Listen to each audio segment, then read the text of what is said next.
Hello दोस्तों, आप सभी लोगों का हमारे यूट्यूब चैनल में स्वागत है। जैसा कि आप लोगों का टेक्नीशियन ग्रेड थर्ड का एग्ज़ाम हो रहा है, तो जिन लोगों का एग्ज़ाम हो चुका है और जिन लोगों का अभी एग्ज़ाम होने वाला बाकी है, सभी लोगों के लिए क्लास महत्वपूर्ण होने वाली है। तो आप लोग अगर अभी तक हमारे चैनल को सब्सक्राइब नहीं किए हैं तो प्लीज़ सब्सक्राइब कर लीजिए। तो चलिए शुरू करते हैं। 20 जुलाई के जो है सभी शिफ्टों के जो है एनालिसिस और उससे संबंधित जो भी आपके महत्वपूर्ण प्रश्न हैं सभी को कवर करते हैं। अगर आप लोगों को इस क्लास का पीडीएफ चाहिए तो पीडीएफ के लिए आप हमारे टेलीग्राम चैनल से जुड़ सकते हैं। तो चलिए शुरू करते हैं क्लासेस को। इसमें हम पहले देखेंगे सामान्य ज्ञान से संबंधित महत्वपूर्ण प्रश्न, उसके बाद आपके जीके के, उसके बाद आपके हिंदी और लास्ट में हम देखेंगे कंप्यूटर से संबंधित प्रश्न। जिसमें आपका प्रश्न नंबर पहला है कि भारत का जो राष्ट्रीय पशु है वह कौन है। भारत का जो राष्ट्रीय पशु है वह कौन है, तो इसका सही आंसर हो जाएगा बाघ। भारत का राष्ट्रीय पशु कौन है, तो बाघ। बाघ को क्या और क्या कहते हैं, टाइगर। टाइगर का प्रतीक क्या है, तो यह शक्ति और गरिमा को जो है प्रतीक को दर्शाता है। आपका बाघ शक्ति और गरिमा को जो है दर्शाता है। प्रश्न नंबर दो। प्रश्न नंबर दो इसमें हम देखेंगे हिंदी को भारत की राजभाषा कब घोषित किया गया था। हिंदी को जो है भारत की राजभाषा के रूप में जो है कब घोषित किया गया था, तो इसका सही आंसर हो जाएगा 14 सितंबर सन 1949। 14 सितंबर सन 1949 को जो है हिंदी को जो है भारत की राजभाषा के रूप में जो है घोषित किया गया। अगला प्रश्न है प्रश्न नंबर तीन। प्रश्न नंबर तीन आपका है भारत में पंचायती राज की जो शुरुआत किस राज्य से हुई है। भारत में पंचायती राज की जो शुरुआत है वह किस राज्य से हुई है, तो इसका सही आंसर हो जाएगा राजस्थान राज्य से हुआ है। भारत में पंचायती राज की जो शुरुआत है राजस्थान राज्य से हुआ है। और कब किया गया है, तो आपका सन 1959 में जो है किया गया है। कब किया गया है, तो सन 1959 में। अगला प्रश्न है प्रश्न नंबर चार। प्रश्न नंबर चार आपका है नीलगिरी पर्वतमाला कहाँ पर स्थित है। नीलगिरी पर्वतमाला जो है यह आपका कहाँ पर स्थित है, तो इसका सही आंसर हो जाएगा तमिलनाडु। कहाँ पर स्थित है नीलगिरी पर्वतमाला, तो इसका सही आंसर हो जाएगा आपका तमिलनाडु में स्थित है। प्रश्न नंबर पाँच। प्रश्न नंबर पाँच आपका है अखंड भारत का जो विचार है किसने दिया था। अखंड भारत का जो विचार है किसने दिया था, तो इसका सही आंसर हो जाएगा विनायक दामोदर सावरकर। विनायक दामोदर सावरकर ने जो है अखंड भारत का जो है विचार दिया था। सही आंसर क्या हो जाएगा, विनायक दामोदर सावरकर। अगला प्रश्न है प्रश्न नंबर छः। प्रश्न नंबर छः है विश्व जनसंख्या दिवस कब मनाया जाता है। विश्व जनसंख्या दिवस जो है यह आपका कब मनाया जाता है, तो इसका आंसर हो जाएगा 11 जुलाई। 11 जुलाई को जो है विश्व जनसंख्या दिवस के रूप में मनाया जाता है। अगला प्रश्न है प्रश्न नंबर सात। प्रश्न नंबर सात है भारत का पहला परमाणु परीक्षण कहाँ हुआ था। भारत का जो है पहला परमाणु परीक्षण जो है आपका कहाँ पर हुआ था, तो इसका आंसर हो जाएगा पोखरण राजस्थान में। भारत का पहला परमाणु परीक्षण जो है आपका कहाँ पर हुआ था, तो पोखरण राजस्थान में हुआ था। अगला प्रश्न है प्रश्न नंबर आठ। प्रश्न नंबर आठ आपका है मनुष्य के जो है अधिकारों की जो है सार्वभौम घोषणा जो है कब हुआ था। मनुष्य के जो है अधिकारों की सार्वभौमिक घोषणा जो है कब किया गया था, तो इसका आंसर हो जाएगा 10 दिसंबर सन 1948। 10 दिसंबर सन 1948 को मनुष्य के अधिकारों की जो है सार्वभौमिक घोषणा की गई थी। अगला प्रश्न है प्रश्न नंबर 19। प्रश्न नंबर 9। प्रश्न नंबर 9 है किस योजना को गरीबी हटाओ योजना कहा गया है। किस योजना को जो है गरीबी हटाओ योजना जो है कहा गया है, तो इसका आंसर हो जाएगा 20 सूत्रीय कार्यक्रम। 20 सूत्रीय कार्यक्रम को जो है आपका गरीबी हटाओ योजना कहा गया है। आगे बढ़ते हैं। अगला प्रश्न है प्रश्न नंबर 10। प्रश्न नंबर 10 आपका है काला सागर किस महाद्वीप में स्थित है। काला सागर जो है यह आपका किस महाद्वीप में स्थित है, तो इसका सही आंसर क्या हो जाएगा, यूरोप। काला सागर जो है यह आपका किस महाद्वीप में स्थित है, तो यूरोप में स्थित है। अब हम देखेंगे आपके करंट अफेयर से संबंधित जो भी आपके महत्वपूर्ण प्रश्न होंगे उसको कवर करेंगे, जिसमें आपका प्रश्न नंबर 11 हो जाएगा। 2025 में भारत का राष्ट्रपति कौन है? 2025 में इस समय जो है भारत के राष्ट्रपति के रूप में कौन कार्य कर रहे हैं, तो उनका नाम हो जाएगा द्रौपदी मुर्मू। सही आंसर क्या हो जाएगा? द्रौपदी मुर्मू। प्रश्न नंबर 12 है, चंद्रयान 3 ने किस वर्ष सफल लैंडिंग की थी? चंद्रयान 3 ने जो है किस वर्ष जो है चंद्रमा पर सफल लैंडिंग की थी? तो इसका सही आंसर हो जाएगा सन 2023 में। सही आंसर क्या हो जाएगा? सन 2023। अगला प्रश्न है प्रश्न नंबर 13। प्रश्न है, आईपीएल 2025 में ऑरेंज कप किसने जीता है? आईपीएल 2025 में जो है ऑरेंज कप किसको मिला है? तो इसका सही आंसर हो जाएगा साई सुदर्शन को। साई सुदर्शन को जो है ऑरेंज कप दिया गया है।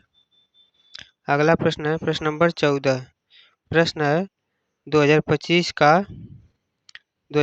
का नोबेल शांति पुरस्कार किसको मिला है? 2025 का जो है नोबेल शांति पुरस्कार किसको मिला है?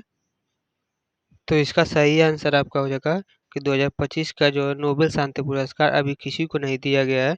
यह कब दिया जाएगा? तो 10 अक्टूबर सन 2025 को दिया जाएगा। 10 अक्टूबर को जो है 2025 का नोबेल शांति पुरस्कार दिया जाएगा। तो इसका जो ऑप्शन दिया था, ऑप्शन के हिसाब से इसका आंसर हो जाएगा इनमें से कोई नहीं। आगे बढ़ते हैं। अगला प्रश्न है प्रश्न नंबर 15। प्रश्न नंबर 15 आपका है, भारत का पहला सेमीकंडक्टर प्लांट जो है कहाँ पर स्थापित हुआ है? भारत का जो है पहला सेमीकंडक्टर प्लांट जो है वह कहाँ पर स्थापित हुआ है? तो इसका सही आंसर हो जाएगा गुजरात में। और कब स्थापित हुआ है? तो 2024 में जो इसको प्रस्ताव में किया गया था। तो भारत का पहला सेमीकंडक्टर प्लांट कहाँ पर स्थापित किया गया था? तो गुजरात। प्रश्न नंबर 16। प्रश्न नंबर 16 है, भारतीय नौसेना में शामिल पहला स्वदेशी एयरक्राफ्ट कैरियर कौन सा है? भारतीय नौसेना में जो शामिल है पहला स्वदेशी एयरक्राफ्ट कैरियर जो है आपका कौन सा है? तो इसका सही आंसर हो जाएगा आईएनएस विक्रांत। आईएनएस विक्रांत जो है आपका भारतीय नौसेना में शामिल जो है आपका पहला एयरक्राफ्ट कैरियर है। अगला प्रश्न है प्रश्न नंबर 17। प्रश्न नंबर 17 आपका है, गगनयान मिशन की जो है लॉन्चिंग किस वर्ष संभावित है? गगनयान मिशन की जो लॉन्चिंग है किस वर्ष जो है संभावित है कि लॉन्च हो सकता है? तो इसका सही आंसर होगा 2025। सही आंसर क्या है? 2025। अगला प्रश्न है प्रश्न नंबर 18। प्रश्न नंबर 18 है, 2025 के आर्थिक सर्वेक्षण के अनुसार भारत की जो जीडीपी है, जीडीपी वृद्धि दर कितनी अनुमानित की गई है? 2025 के जो है आर्थिक सर्वेक्षण के अनुसार भारत की जीडीपी वृद्धि दर कितनी अनुमानित की गई है? तो इसका सही आंसर हो जाएगा लगभग 6.8%। कितनी अनुमानित की गई है? तो लगभग 6.8%। अब हम देखेंगे हिंदी व्याकरण से संबंधित आपके जो भी महत्वपूर्ण प्रश्न है उसको कवर करेंगे, जिसमें आपका प्रश्न नंबर 19 है, निर्भर शब्द में कौन सा प्रत्यय है? निर्भर शब्द में जो है आपका कौन सा प्रत्यय है? तो इसका सही आंसर हो जाएगा भर प्रत्यय। निर्भर में जो है आपका कौन सा प्रत्यय हो जाएगा? तो भर प्रत्यय हो जाएगा। अगला प्रश्न है प्रश्न नंबर 20। प्रश्न नंबर 20 आपका है, अधिकार का जो है विलोम क्या होगा? अधिकार का जो विलोम है उसको क्या कहेंगे? तो इसका सही आंसर हो जाएगा कर्तव्य। अधिकार का विलोम क्या हो जाएगा? कर्तव्य हो जाएगा। प्रश्न नंबर 21। प्रश्न नंबर 21 है, मन प्लस आनंद संधि का जो है सही रूप क्या होगा? मन प्लस आनंद का जो है सही संधि क्या हो जाएगा? तो इसका सही आंसर हो जाएगा मानंद। मानंद जो है इसका सही आंसर हो जाएगा आपका। प्रश्न नंबर 22। प्रश्न नंबर 22 आपका है, दूध का दूध पानी का पानी, ये इसमें या जो है आपका कौन सा मुहावरा है, यानी किस मुहावरे का सही अर्थ क्या होगा? तो दूध का दूध पानी का पानी हो जाना मुहावरे का अर्थ हो जाएगा न्याय करना। सही आंसर क्या हो जाएगा? न्याय करना। प्रश्न नंबर 23।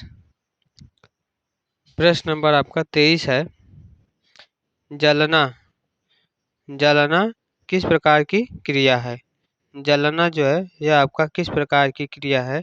तो इसका सही आंसर हो जाएगा अकर्मक क्रिया। जलना जो है आपका किस प्रकार की क्रिया है, तो इसका सही आंसर क्या हो जाएगा, अकर्मक क्रिया है। अगला प्रश्न, प्रश्न नंबर 24। प्रश्न नंबर 24 आपका है, बिना मेहनत के कुछ नहीं मिलता, यह कौन सा वाक्य है।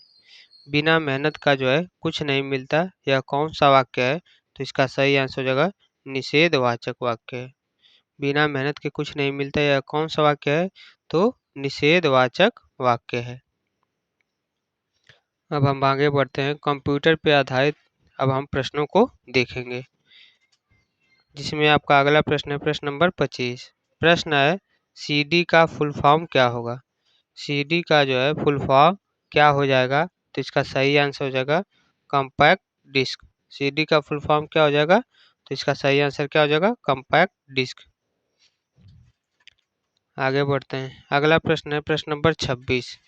प्रश्न नंबर 26 आपका है, कीबोर्ड पर जो है फंक्शन की कितनी होती है। कीबोर्ड पर जो है कितने फंक्शन की होती है, तो इसका सही आंसर हो जाएगा 12। कीबोर्ड में कुल फंक्शन 12 फंक्शन की होती हैं, जो कि आपका F1 से लेकर F12 तक होती हैं। अगला प्रश्न है प्रश्न नंबर 27। प्रश्न नंबर 27 आपका है, एक बिट में कितने बाइट होते हैं। एक बिट में जो है आपके कितने बाइट होते हैं, तो इसका सही आंसर होगा 0.125 बाइट। एक बिट में कितने बाइट होते हैं, तो 0.125 बाइट होते हैं। अगला प्रश्न है प्रश्न नंबर 28। प्रश्न नंबर 28 है, हार्ड डिस्क को जो है किस रूप में जाना जाता है। हार्ड डिस्क को जो है किस रूप में जाना जाता है, तो इसका सही आंसर हो जाएगा अस्थाई मेमोरी के रूप में जाना जाता है। हार्ड डिस्क को किस रूप में जाना जाता है, तो अस्थाई मेमोरी के रूप में जो है हार्ड डिस्क को जाना जाता है। अगला प्रश्न है प्रश्न नंबर 29। प्रश्न है, माइक्रोसॉफ्ट वर्ड किस प्रकार का सॉफ्टवेयर है। माइक्रोसॉफ्ट वर्ड जो है यह आपका किस प्रकार का सॉफ्टवेयर है, तो इसका सही आंसर हो जाएगा वर्ड प्रोसेसर। माइक्रोसॉफ्ट वर्ड जो है यह किस प्रकार का सॉफ्टवेयर है, तो वर्ड प्रोसेसर सॉफ्टवेयर है। अगला प्रश्न है प्रश्न नंबर 30। प्रश्न नंबर 30 है, यूआरएल का जो है पूरा नाम क्या है। यूआरएल का जो है आपका पूरा नाम क्या है, तो इसका सही आंसर हो जाएगा यूनिफॉर्म रिसोर्स लोकेटर। यूआरएल का जो है पूरा नाम क्या हो जाएगा, तो यूनिफॉर्म रिसोर्स लोकेटर।